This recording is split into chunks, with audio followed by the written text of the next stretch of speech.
நம்ம வீட்டில் மகிழ்ச்சியாக வாழ தெரியலன்னு அர்த்தம். அப்போ முதல்ல நான் தவம் செய்யணும், இங்கே வந்திருக்கிறேன், இறைவனை நோக்கி பயணிக்கணும்.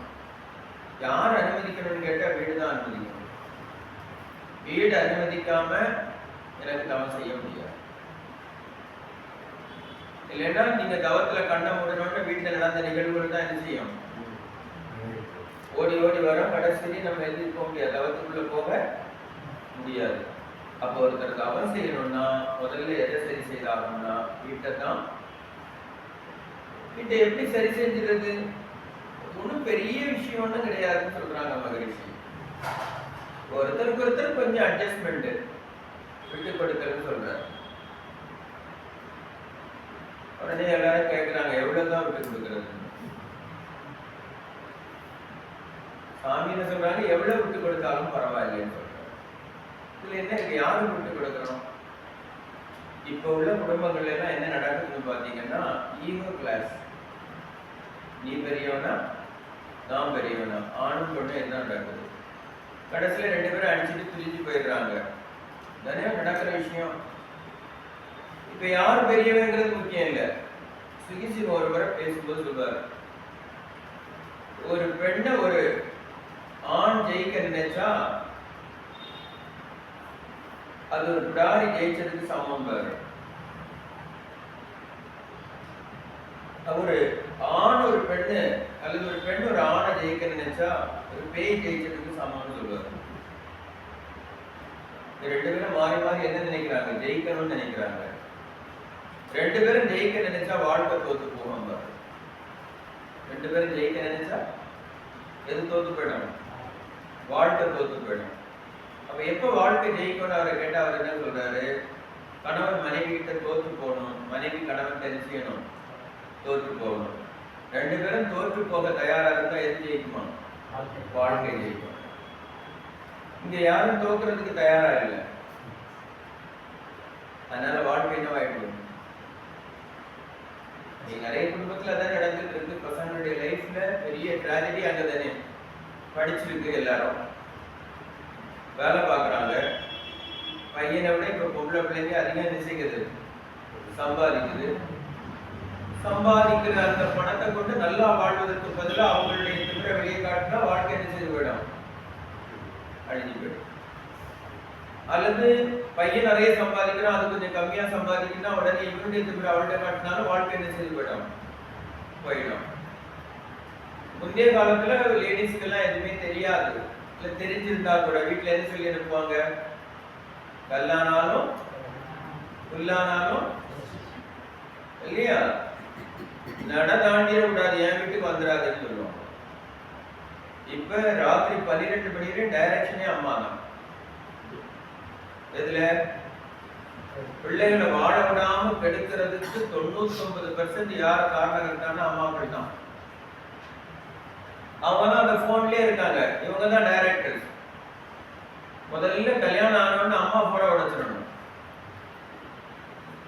யார் போன உடைக்கணும்?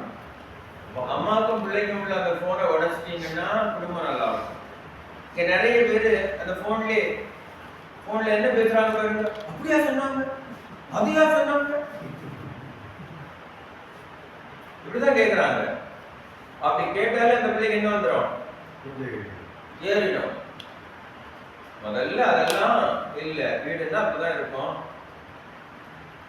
ஒருத்தர் புதுசா போய் சேர்ந்திருக்கிற இடம், 4 பேர் 4 சொல்லதான் செய்வாங்க. அந்த வீடோட நீ மிங்கிள் ஆகிறதுக்கு கொஞ்சம் டைம் எடுக்கும். அதன் பிறகு உனக்கு வாழ்க்கை நல்லா இருக்கும். அது வரையும் பொறுத்துக்கன்னு சொல்லணும். நான் என் பிள்ளைய தொடாம வளர்த்தேன், யார் இருக்கம்மா இதுதானே பேசுறது. அவங்க வீட்டுல போய் நீ வேலை செய்யறவங்க அந்த பிள்ளை சொல்லுது, இந்த வேலையை செய்ய சொல்றாங்க, அந்த வேலையை செய்யணும் தானே சொல்லணும். அதெல்லாம் அவங்ககிட்டயா சொல்றான் யாரு? அப்ப குடும்பத்துல பிரச்சனை ஒன்று பண்ணது யாரு? குடும்பத்தை கெடுக்கிறது ஃபுல்லா 99% அம்மாக்களே. முதல்ல பிள்ளைய வாழ விடுங்க. கல்யாணம் பண்ணி கொடுத்தாச்சுன்னா ஒரு 6 மாசம் பேசாம இருங்க. வந்தா வரட்டு சார். ஏன்னா ஒரு 6 மாசம் இவங்க எல்லாம் பேசாம இருந்தாங்கன்னா குடும்பம் உருப்பட்டுரும். அதுக்கப்புறம் நீங்க என்ன பேசினாலும் அதுக்கு தெரியாது. அதுக்குள்ள அது ஒரு அளவுக்கு என்ன செஞ்சிடும், செட்டில் ஆயிடும். இது கட்டி கொடுத்துக்கிட்டு அடுத்த நாள் அந்த போனை எடுத்து கையில வச்சுக்கிட்டு ஒரு நிமிஷம் ஓயாம பேசிக்கிட்டு இருந்தா அது எப்ப குடும்பம் நடக்கிறது? 2 மணி நேரம் 3 மணி நேரம் இவங்களே பேசுறாங்க. எப்ப பிள்ளை பாப்பா பேசுவா? எப்ப அவங்களுக்குள்ள புரிஞ்சுக்கிறது? எப்ப அந்த புரிதல் வரும்?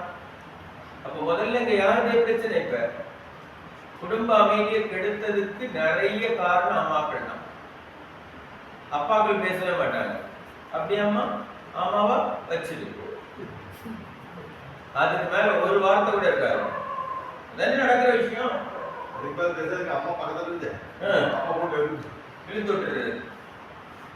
இவ்வளவுதான். இதை தெரிஞ்சுக்கிட்டா அந்த பிள்ளைகளை வாழ விட்டுட்டா போதும். அவங்களுக்கு எல்லாம் வாழ தெரியும், நம்மளை விட அறிவாளி. ஏற்றி விடாம இருந்தாலே போதும். வேலை செய்ய சொன்னாங்க செய்யட்டு. அது என் வீட்டுல ராணி மாதிரி இருந்தா.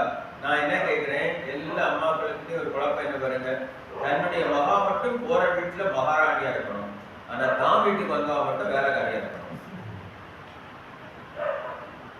உன் மகா மகாராணியா இருக்கணும்னா வந்தவளே நீ என்ன நடத்தணும். நீ வேலை வாங்க கூடாது இல்ல, காப்பி போட கூப்பிட கூடாது இல்ல, உன் பிள்ளைக்கு அப்படிதான் சொல்லி கொடுக்குற. அப்ப நீ உன் வீட்டுக்கு வந்தவளே எப்படி வச்சுக்கியா? வைக்க மாட்டாங்க. இங்க வந்தா வேலைக்காரியா இருக்கணும், அங்க போனா எப்படி இருக்கணுமா? மகாராணியா இருக்கணும். மாறுங்களா? இந்த குழப்பம் எல்லாம் நீங்க உங்க பாட்டுக்கு அமைதியா இருந்தா போறோம். அதுக்கு 2 மணி நேரம் அடிச்சுக்கணும். இப்ப எல்லா பையனும் சமைக்க தெரியும், அவனே சொல்லி கொடுப்பான். குழம்பு வைக்க தெரியும், அவனே சொல்லி கொடுக்குறான். இப்படி வைமா சரியா போடும் இப்படிமா. 2 நாள் அவனுக்கு கூட ஜாயின் பண்ணிக்கிட்டான்னா அது ஜாயின் வெஞ்சர் தான். எல்லாமே ஜாயின் வெஞ்சர். எது சமையல் முதல் பாத்திரம் தேய்க்கிறதுலையும் அங்க என்னதான் நல்ல ஜாயின் வெஞ்சர் தான். அவங்களுக்குள்ள சரியாயிடுவாங்க. அவங்க ஒன்றும் பிரச்சனை கிடையாது, கெடுக்காம இருந்தா போதும். ஏன்னா இப்ப எந்த பையனும் முன்னே மாதிரி ஆம்பளையா நடந்துக்கிறது இல்லை. கிட்டத்தட்ட அவனும் ஒரு பொம்பளை மாதிரி ஆயாச்சு. ஏன்னா அப்பதான் வாழ முடியும்னு எல்லா பையனும் தெரிஞ்சு போச்சு. சும்மா நான் ஆம்பளைன்னு மீசையெல்லாம் கொடுத்தனா வாழ முடியாதுன்னு எல்லாருக்கும் தெரியுது. அப்படியாவது வாழணும்னு அவன் நினைக்கிறான். நீங்க என்ன செய்யக்கூடாது, வாழ விடாம கெடுக்காம இருந்தா போதும். அவங்க கொஞ்சம் இறங்கி வந்து அந்த பிள்ளையும் கொஞ்சம் இறங்கி போச்சுன்னா 2 பேரும் சேர்ந்து வாழ்க்கையை ஓட்டிடலாம் தானே. இல்லைன்னா நீங்க நினைச்சு பாருங்க, எத்தனை வீடுகள்ல கல்யாணம் ஆகி 1 வாரத்துல வந்தவங்க, 1 மாசத்துல வந்தவங்க, 1 வருஷத்துல வந்தவங்க, 2 வருஷத்துல வந்தவங்க, 40 வருஷம் கழிச்சு வந்தவங்களும் இருக்காங்க. நான் சொல்றது புரியுதா? நாம எல்லாருமே என்ன நினைக்கிறோம்னு கேட்டா என்ன கொண்டு போக போறோம்? இல்ல நீங்க இப்ப இந்த ஈகோ எல்லாத்தையும் நீங்க இப்ப உங்களை புதைக்கிற போது கூட போட்டு புதைக்க போறாங்களா? ஒண்ணும் கிடையாது. எதுவுமே நமக்கு இல்லை. ஏதோ கொஞ்ச நாள் ஒருத்தருக்கு ஒருத்தர் அட்ஜஸ்ட் பண்ணி வாழ்ந்துட்டு போனோம்னா மனமாத விஷயம் நிம்மதியா இருக்கும். அதானே? அதை எல்லாத்தையும் இழந்துதான் இன்னைக்கு நிறைய பிரச்சனைகளை உருவாக்கி எந்த குடும்பத்துக்குள்ள போக எல்லாம் இருக்கு, நிம்மதி மட்டும் இல்லை. என்ன சொன்ன? பணத்துக்கு பணம் இருக்கு, வீட்டுக்கு வீடு இருக்கு, வசதி இருக்கு, வாய்ப்புகள் இருக்கு, ஆனா 2 பேரும் வாழ மாட்டாங்க. இது அநியாயம் இல்லையா? அதனாலதான் சொன்னேன், வீடுங்கிறது லார்ஜோ பஸ்ஸோ அல்ல, எப்பயோ இருக்கா வந்துட்டு இறங்கி போயிடுறதுக்கு. இது 2 பேருடைய அன்புனால கட்டப்பட்டது. அங்க இருக்கிற ஒவ்வொரு செங்கல்லையும் அவங்களுடைய அன்பு இருக்கணும். நான் சொன்னேன், வீட்டுக்குள்ள வந்து அவர் நிம்மதி இருக்கணும். வெளியே 1000 பிரச்சனைகளை நம்ம ஃபேஸ் பண்ணிட்டு வருவோம். வீட்டுக்குள்ள வந்தோடனே என்ன வரணும்? ஒரு நிம்மதி, ஒரு உத்தரவாதம், ஒரு பாதுகாப்பு. யார் இருக்காங்க? ஹஸ்பண்டுக்கு ஒய்ஃப் இருக்காங்க, ஒய்ஃபுக்கு ஹஸ்பண்ட் இருக்கான் இல்லையா? அந்த ஒரு உணர்வு 2 பேருக்கும் அதுக்குள்ள போனோம்னு வரணும். எனக்கு ஒரு கஷ்டம்னா அவன் மடியில சாஞ்சு நான் சொல்லணும், அவனுக்கு ஒரு கஷ்டம்னா அவன் மடியில படுத்து அவ சொல்லணும் இல்லையா? அப்ப 2 பேரும் மாறி மாறி சொல்லக்கூடிய ஒரு இடமாக இருக்கணுமா வேண்டாமா? அப்பதானே அது வீடா இருக்கும். அங்கேருந்து வரும்போது இங்க வந்து உட்கார்ந்துக்கிட்டு ஒரு 10 நிமிஷத்துக்கு முன்ன வந்துட்டேன், என்னால இன்னைக்கு ஒண்ணும் முடியாது, நீ வரும்போதே ஆர்டர் போட்டுட்டு வந்துரு.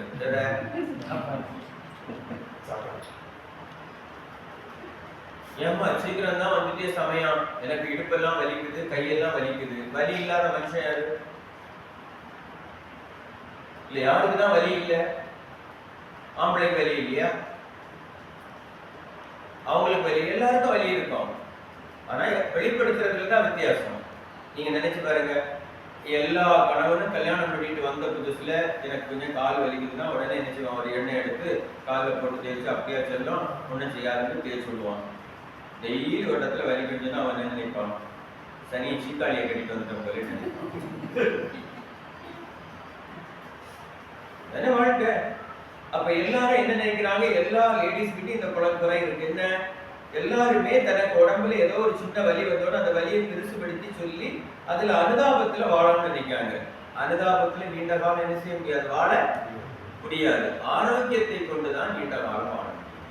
அப்போ உங்க பிள்ளைகளுக்கு என்ன சொல்லி நீங்க அனுப்பணும், நல்லா வாழணும்னா ஆரோக்கியமா இருக்கணும்னு சொல்லணுமா வேண்டாமா?